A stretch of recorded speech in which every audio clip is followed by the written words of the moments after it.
ನಮಸ್ಕಾರ ಆಚಾರ್ಯ. ಹರೇ ನಮಃ. ಹಾ ಆಚಾರ್ಯ.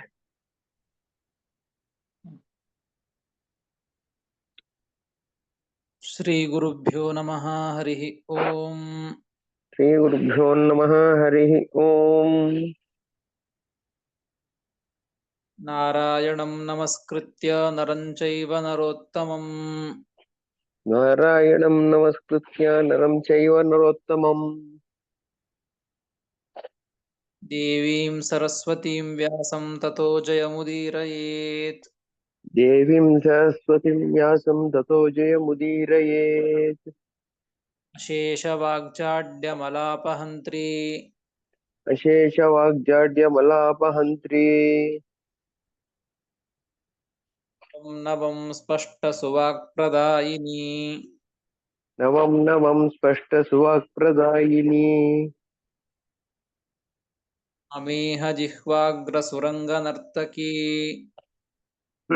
ನಮೇಹ ಜಿಹ್ವಾಗ್ರ ಸುರಂಗ ನರ್ತಕೀ ಅವಪ್ರಸನ್ನಾ ವದನೆ ಚ ಮೇ ಶ್ರೀಃ ಭವ ಪ್ರಸನ್ನಾ ವದನೆ ಚ ಮೇ ಶ್ರೀಃ ಅಭ್ರಮಂ ಭಂಗರಹಿತಂ ಅಜಡಂ ವಿಮಲಂ ಸದಾ ಅಭ್ರಮಂ ಭಂಗರಹಿತಂ ಅಜಡಂ ವಿಮಲಂ ಸದಾ ಆನಂದತೀರ್ಥಮತುಲಂ ಭಜೆ ತಾಪತ್ರಯಾಪಹಂ ಆನಂದತೀರ್ಥಮತುಲಂ ಭಜೆ ತಾಪತ್ರಯಾಪಹಂ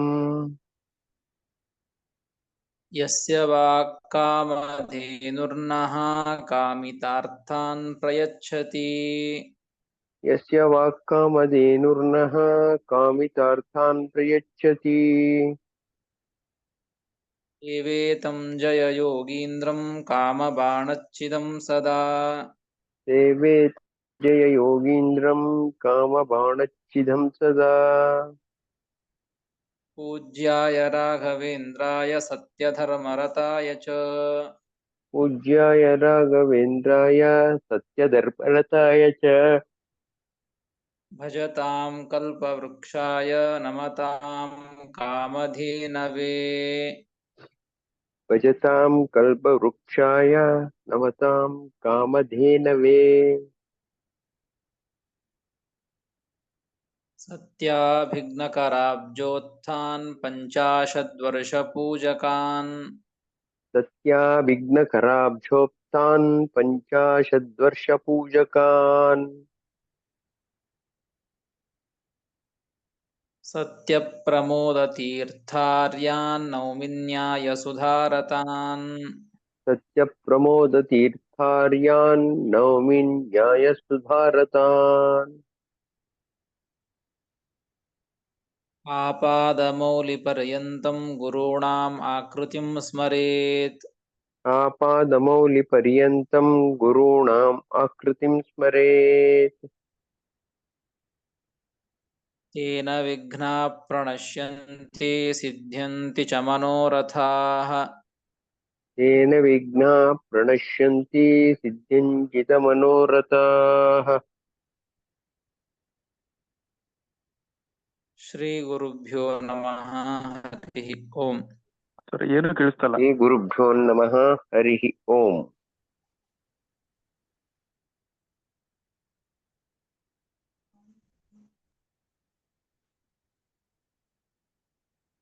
ಶ್ರೀಮದ್ ಭಗವದ್ಗೀತೆಯ 15ನೆಯ ಅಧ್ಯಾಯ ಪುರುಷೋತ್ತಮ ಯೋಗ. ಹಿಂದೆ ತಿಳಿದ ಹಾಗೆ 8ನೇ ಶ್ಲೋಕ ಆಗಿತ್ತು. ಶರೀರಂ ಯದವಾಪ್ನೋತಿ ಯಚ್ಚಾಪ್ಯುತ್ಕ್ರಾಮತೀಶ್ವರಃ ಗೃಹೀತ್ವೈತಾನಿ ಸಂಯಾತಿ ವಾಯುರ್ಗಂಧಾನಿವಾಶ್ರಯಾತ್. ಜೀವರಾಶಿಗಳಿಗೆ ಹಾಗಾದರೆ ಎಲ್ಲಿಯೂ ಶಕ್ತಿ ಇಲ್ಲವೇ ಇಲ್ಲವೇನು ಅಂತ ಪ್ರಶ್ನೆಯನ್ನ ಮಾಡಿಕೊಂಡು ಅದಕ್ಕೆ ಉತ್ತರವನ್ನು ಕೊಟ್ಟಿದ್ದು ಶ್ರೀಕೃಷ್ಣ ಪರಮಾತ್ಮ. ಶಕ್ತಿ ಇಲ್ಲವೇ ಇಲ್ಲ ಅಂತಿಲ್ಲ. ಈ ಇಂದ್ರಿಯಗಳನ್ನ ಪ್ರೇರಣೆ ಮಾಡುವುದ ವಿಷಯದೊಳಗೆ ದೇಹವನ್ನ ಪ್ರವೇಶ ಮಾಡುವಾಗ, ಹುಟ್ಟುವಾಗ ಇಂದ್ರಿಯಗಳನ್ನ ಎಳೆದುಕೊಂಡು ಬರ್ತಾನೆ, ಹೋಗುವಾಗ ತೆಗೆದುಕೊಂಡು ಹೋಗ್ತಾನೆ. ಹರೇ ನಮಃ. ರವಿ ಅವರೇ, ನಿಮ್ ಸೆಟ್ಟಿಂಗ್ ನಲ್ಲಿ ಏನೋ ಪ್ರಾಬ್ಲಮ್ ಇದೆ, ನಮ್ಗೆಲ್ಲ ಕಾಣಿಸ್ತಾ ಇದೆ. ಇಲ್ಲ, ನನಗ್ ಕೇಳಿಸ್ತಾ ಇದೆ, ನಂದಲ್ಲ ಪ್ರಾಬ್ಲಮ್ ಅದು. ಇಲ್ಲ, ಬೇರೆ ಇನ್ಯಾರದ್ದು? ರವಿ ಅವರು ರವಿ ಅವರದ್ದು. ಹಾ, ರವಿ ಅವರದ್ದು. ನಮ್ಗೆಲ್ಲ ಕಾಣಿಸ್ತಿದೆ. ನಮಗೂ ಕೇಳಿಸ್ತಾ ಇದೆ. ಚೂರು ಸ್ವಲ್ಪ ವೈಬ್ರೇಷನ್ ಇದೆ, ಬಿಟ್ಟು ಕೇಳಿಸ್ತಾ ಇದೆ ಕ್ಲೀನ್ ಆಗಿ. ಅದಂತೂ ಇದ್ದೇ ಇರುತ್ತೆ ಎಲ್ಲ ಕಡೆ. ಹ್ಮ್. ಅವ್ರದ್ದು ಸೆಟ್ಟಿಂಗ್ ನಲ್ಲಿ ಏನೋ ಪ್ರಾಬ್ಲಮ್ ಉಂಟು. ಸರಿ, ಕಂಟಿನ್ಯೂ ಮಾಡಿ ಆಚಾರ್ಯ ತಾವು. ಹರೇ ನಮಃ. ಈ ಮೂರು ಕಾರ್ಯಗಳಲ್ಲಿ ಶಕ್ತಿ ಇದೆ ಅಂತ ಹೇಳಿದಾಗ ಅದರ ಮೇಲೆಯೂ ಪ್ರಶ್ನೆ ಮಾಡಿಕೊಂಡು, ಹಾಗಾದರೆ ಸ್ವತಂತ್ರವಾದಂತಹ ಶಕ್ತಿ ಇದೆ ಏನೋ ಅಂತ ಅನಿಸ್ಬಿಡ್ತದೆ. ಅದಕ್ಕಾಗಿ ಭಗವಂತನೇ ಉತ್ತರವನ್ನು ಕೊಡದ್ದು. ಅಲ್ಲಿಯೂ ಕೂಡ ನಾನೇ ಒಳಗೆ ನಿಂತು ಅವುಗಳನ್ನ ಪ್ರೇರಣೆ ಮಾಡುವವನು ಅಂತ ಉತ್ತರವನ್ನು ಕೊಟ್ಟದ್ದು. ಶರೀರಂ ಯದವಾಪ್ನೋತಿ ಯಚ್ಚಾಪ್ಯುತ್ಕ್ರಾಮತೀಶ್ವರಃ ಗೃಹೀತ್ವೈತಾನಿ ಸಂಯಾತಿ ವಾಯುರ್ಗಂಧ ನಿವಾಶಯಾತ್ ಅಂತ ಒಂದು ವಾಯುವನ್ನ ಕೊಟ್ಟು ತನ್ನ ಮುಖಾಂತರವಾಗಿ, ತನ್ನ ಮೂಲಕವಾಗಿ ದೇವರೇ ಅದನ್ನ ಎಲ್ಲ ಜೀವರಾಶಿಗಳನ್ನು ಕೂಡ ಆ ಕೆಲಸಗಳಲ್ಲಿ ಪ್ರೇರಣೆ ಮಾಡುವ. ಹೀಗಾಗಿ ಸ್ವತಂತ್ರವಾಗಿ ಜೀವರಾಶಿಗಳು ಆ ಯಾವುದೇ ಒಂದು ಇಂದ್ರಿಯಗಳನ್ನ ವಿಷಯಗಳ ಕಡೆಗೆ ಹೋಗುವಂತೆ ಸ್ವತಂತ್ರ ಮಾಡೋದಿಲ್ಲ. ಭಗವಂತ ಪ್ರೇರಣೆ ಮಾಡಿದ್ದಕ್ಕೆ ಆ ಜೀವ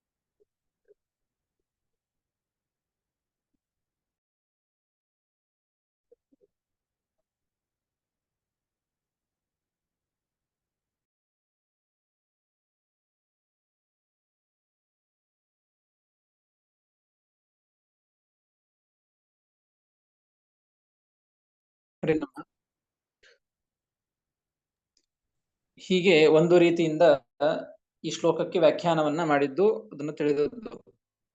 ಈಗ ಮತ್ತೊಂದು ರೀತಿಯಿಂದ ವ್ಯಾಖ್ಯಾನವನ್ನ ಮಾಡ್ತಾರೆ. ಯದ್ವಾ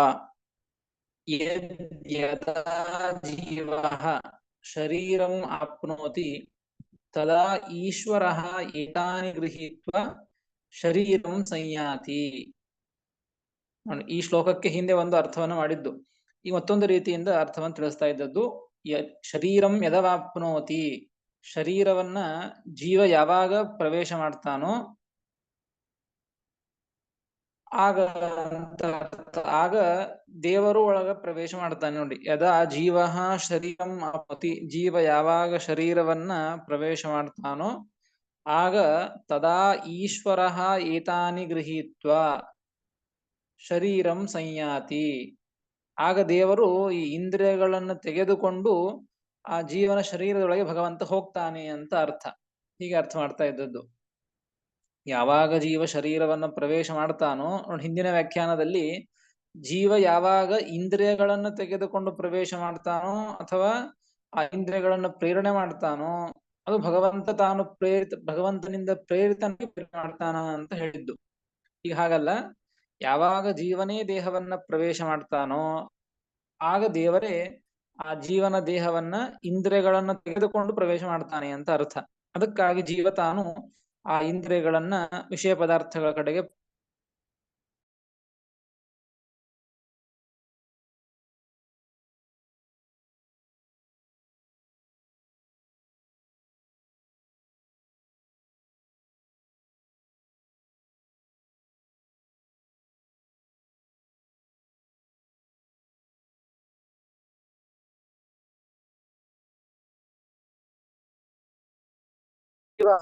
ಯದಾ ಉತ್ಕ್ರಾಮತಿ, ಜೀವಃ ಯದಾ ಉತ್ಕ್ರಾಮತಿ ತದಾ ಈಶ್ವರಃ ಏತಾನಿ ಗೃಹೀತ್ವ ಲೋಕಾಂತರಂ ಸಂಯಾತಿ ಇತಿ ಯೋಜನಾ. ನೋಡಿ, ಎರಡಿದೆ. ಶರೀರಂ ಯದವಾಪ್ನೋತಿ ಎಂಬುದಕ್ಕೆ ಅರ್ಥವನ್ನು ತಿಳಿದದ್ದಾಯ್ತು. ಯಚ್ಚಾಪ್ಯುತ್ಕ್ರಾಮತೀಶ್ವರಃ, ಯಾವಾಗ ಜೀವ ದೇಹವನ್ನು ಬಿಟ್ಟು ಹೋಗ್ತಾನೋ ಆಗ ದೇವರು ಕೂಡ ಆ ಇಂದ್ರಿಯಗಳನ್ನ ತೆಗೆದುಕೊಂಡು ಆ ಜೀವ ಯಾವ ಲೋಕಕ್ಕೆ ಹೋಗ್ತಾನೋ ಆ ಲೋಕದ ಜೊತೆಗೆ ಭಗವಂತನು ಆ ಇಂದ್ರಿಯಗಳನ್ನು ತೆಗೆದುಕೊಂಡು ಹೋಗ್ತಾನೆ ಅಂತ ಅರ್ಥ ನೋಡಿ. ತದಾ ಈಶ್ವರ ಏತಾನಿ ಗೃಹೀತ್ವ ಲೋಕಾಂತರಂ ಸಂಯಾತಿ, ಲೋಕಾಂತರವನ್ನು ಕುರಿತು ಹೋಗ್ತಾನೆ. ಹೇಗೆ ಅಂತಂದ್ರೆ ವಾಯುರ್ಗಂಧ ನಿವಾಶಯಾತ್, ವಾಯು ಹೇಗೆ ಒಂದು ಪುಷ್ಪದಲ್ಲಿರ್ತಕ್ಕಂತಹ ಗಂಧವನ್ನ ತೆಗೆದುಕೊಂಡು ಮತ್ತೊಂದು ಸ್ಥಳಕ್ಕೆ ಹೋಗಬೇಕು,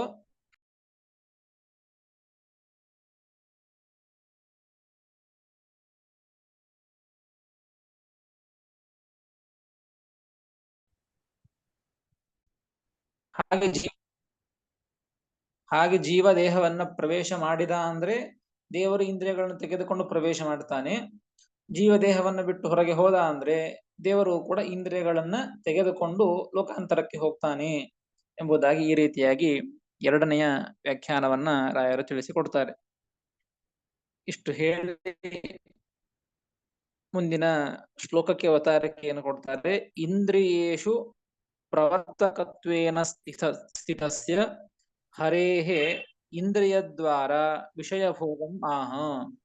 ನೋಡ್ರಿ, ದೇವರು ಇಂದ್ರಿಯಗಳಲ್ಲಿ ಪ್ರವರ್ತನೆಯನ್ನ ಮಾಡ್ತಾನೆ.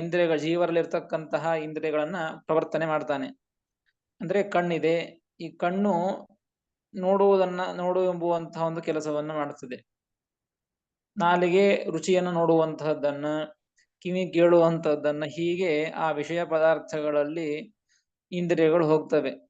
ಅದನ್ನು ಪ್ರೇರಣೆ ಮಾಡುವವನು ಭಗವಂತ. ಅಲ್ಲಿ ಭಗವಂತ ಏನು ಮಾಡ್ತಾನೆ ಅಂದ್ರೆ ಆ ವಿಷಯ ಪದಾರ್ಥಗಳನ್ನ ತಾನೂ ಭೋಗ ಮಾಡ್ತಾನೆ.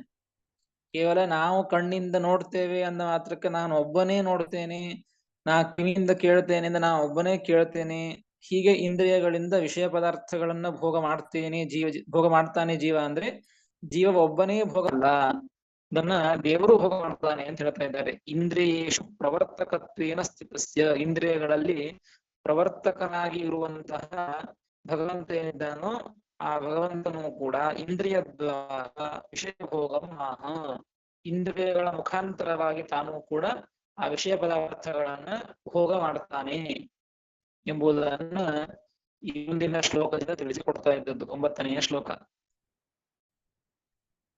ಶ್ರೋತ್ರಂ ಚಕ್ಷುಸ್ಪರ್ಶನಂ ಚ ಶ್ರೋತ್ರಂ ಚಕ್ಷುನ್ ಸ್ಪರ್ಶನಂ ಚ ಶ್ರೋತ್ರಂ ಚಕ್ಷುಸ್ಪರ್ಶನಂ ಚ ಶ್ರೋತ್ರಂ ಚಕ್ಷುಸ್ಪರ್ಶನಂ ಚ ಸನಂ ಘ್ರಾಣಮೇವ ಚ ರಸನಂ ಘ್ರಾಣಮೇವ ಚ ಅಧಿಷ್ಠಾಯ ಮನಶ್ಚಾಯಂ ಅಧಿಷ್ಠಾಯ ಮನಶ್ಚಾಯಂ ವಿಷಯಾನುಪಸೇವತೆ ವಿಷಯಾನುಪಸೇವತೆ. ಶ್ರೋತ್ರಂ ಚಕ್ಷುಸ್ಪರ್ಶನಂ ಚ ರಸನಂ ಘ್ರಾಣಮೇವ ಚ ಅಧಿಷ್ಠಾಯ ಮನಶ್ಚಾಯಂ ವಿಷಯಾನುಪಸೇವತೆ ಎಂಬುದಾಗಿ 9ನೆಯ ಶ್ಲೋಕ. ಪದವಿಭಾಗ. ಶ್ರೋತ್ರಂ ಚಕ್ಷುಃ ಸ್ಪರ್ಶನಂ ಚ ರಸನಂ ಘ್ರಾಣಂ ಏವ ಚ ಅಧಿಷ್ಠಾಯ ಮನಃ ಚ ಅಯಂ, ಮನಶ್ಚಾಯಂ ಅಂತಿದೆ, ಮನಃ ಚ ಅಯಂ ವಿಷಯಾನ್ ಉಪಸೇವತೆ ಎಂಬುದಾಗಿ ಪದವಿಭಾಗ. ಆಗಲೇ ಅವತಾರಿಕೆಯನ್ನು ತಿಳಿದಂತೆ ದೇವರು ಏನು ಮಾಡ್ತಾನೆ ಅಂತಂದ್ರೆ ಶ್ರೋತ್ರಂ ಚಕ್ಷುಃ ಸ್ಪರ್ಶನಂ ಚ ರಸನಂ ಘ್ರಾಣಂ, ನೋಡಿ ಇಷ್ಟು ವಿಷಯ ಪದಾರ್ಥಗಳನ್ನ ಭೋಗ ಮಾಡುವಂತಹ ಇಂದ್ರಿಯಗಳು.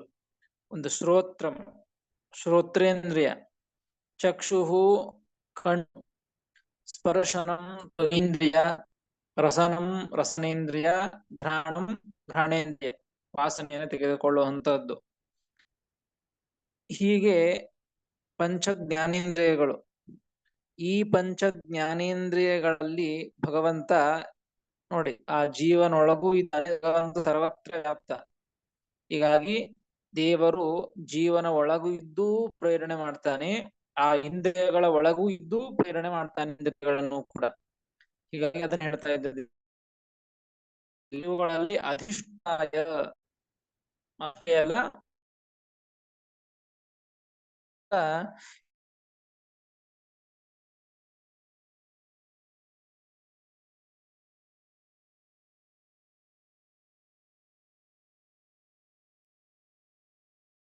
ಮನಸ್ಸು, ಈ ಪಂಚ ಜ್ಞಾನೇಂದ್ರಿಯಗಳು ಮತ್ತು ಮನಸ್ಸು ಈ ಆರುಗಳಲ್ಲಿಯೂ ಇದ್ದು ಭಗವಂತನೇ ಪ್ರೇರಣೆ ಮಾಡುವನು ಅಂತ ತಿಳಿದದ್ದು. ಅದನ್ನೇ ಹೇಳ್ತಾ ಇದ್ದದ್ದು. ಇಲ್ಲಿ ಏನ್ ಮಾಡ್ತಾನೆ ಅಂದ್ರೆ ಮನಶ್ಚ ಅಲ್ಲಿ ಇದ್ದುಕೊಂಡು, ಅಲ್ಲಿ ಸನ್ನಿಹಿತನಾಗಿ ಭಗವಂತ ಅಲ್ಲಿ ಇದ್ದುಕೊಂಡು ಏನ್ ಮಾಡ್ತಾನೆ ಅಂದ್ರೆ ಪ್ರವರ್ತಕ ಸನ್ ಅಂತ ಇಟ್ಕೊಳ್ಬೇಕು.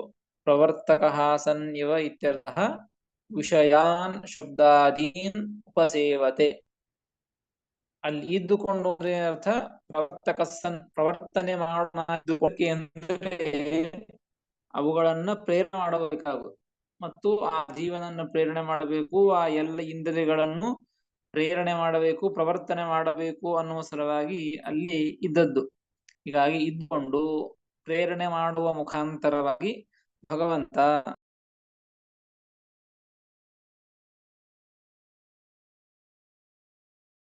ವಿಷಯ ಪದಾರ್ಥಗಳು ಅಂತ ತಾವು ಯಾವುವು ಅಂತ ಬರೀತಾರೆ. ವಿಷಯ ಎಂಬುದಕ್ಕೆ ಶಬ್ದಾದಿ, ಶಬ್ದಾದಿ ವಿಷಯಗಳನ್ನ ಉಪಸೇವತೆ, ಭಗವಂತ ಅವುಗಳನ್ನ ಭೋಗ ಮಾಡ್ತಾನೆ. ಶಬ್ದಾದಿಗಳು ಅಂದ್ರೆ ನೋಡಿ 5 ಜ್ಞಾನೇಂದ್ರ ಒಟ್ಟಿದೆ.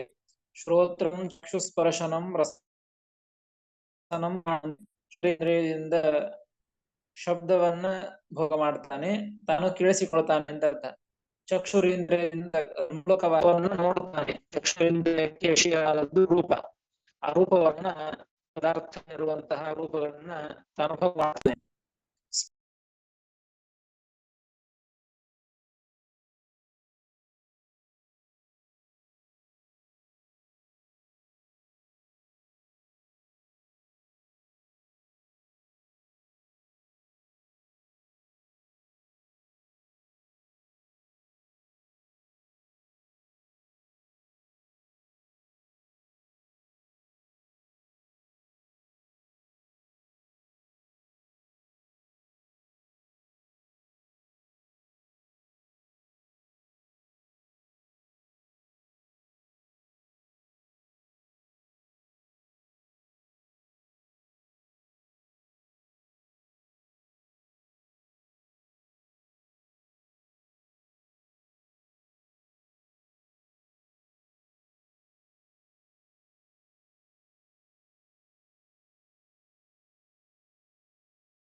ರಸ ವಿಷಯ ಮತ್ತು ಘ್ರಾಣೇಂದ್ರಿಯಕ್ಕೆ ಗಂಧ ವಿಷಯ.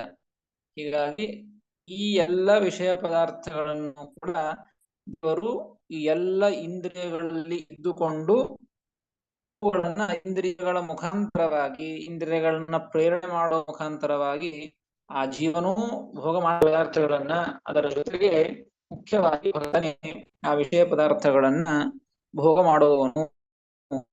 ಶ್ರೀಕೃಷ್ಣ ಪರಮಾತ್ಮ ಈ ವಿಚಾರವನ್ನ ಆ ಭಗವಂತ ಇಂದ್ರಿಯಗಳಿಗೆ ಪ್ರೇರಕನಾಗಿ ಅಲ್ಲಿ ಆ ಇಂದ್ರಿಯಗಳ ಮುಖಾಂತರವಾಗಿ ವಿಷಯಗಳನ್ನ ಭಗವಂತನೇ ಅವುಗಳನ್ನು ಭೋಗ ಮಾಡ್ತಾನೆ ಎಂಬುವಂತಹ ವಿಚಾರವನ್ನ ಈ ಶ್ಲೋಕದಿಂದ ಶ್ರೀಕೃಷ್ಣ ಪರಮಾತ್ಮ ಶ್ರೋತ್ರಂ ಚಕ್ಷುಸ್ಪ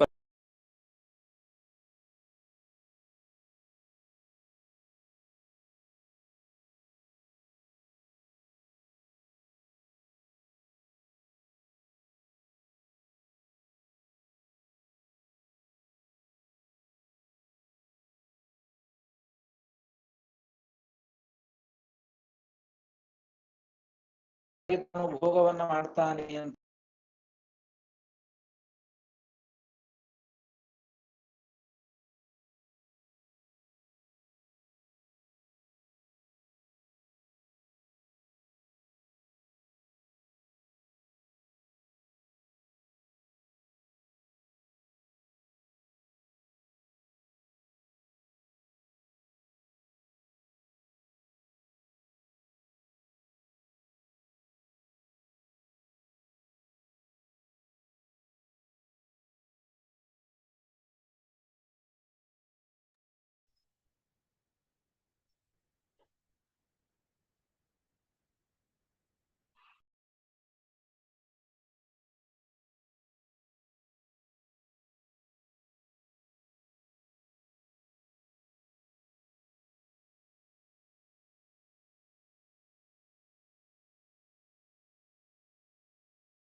ಸರ್ ಅಲ್ಲಿ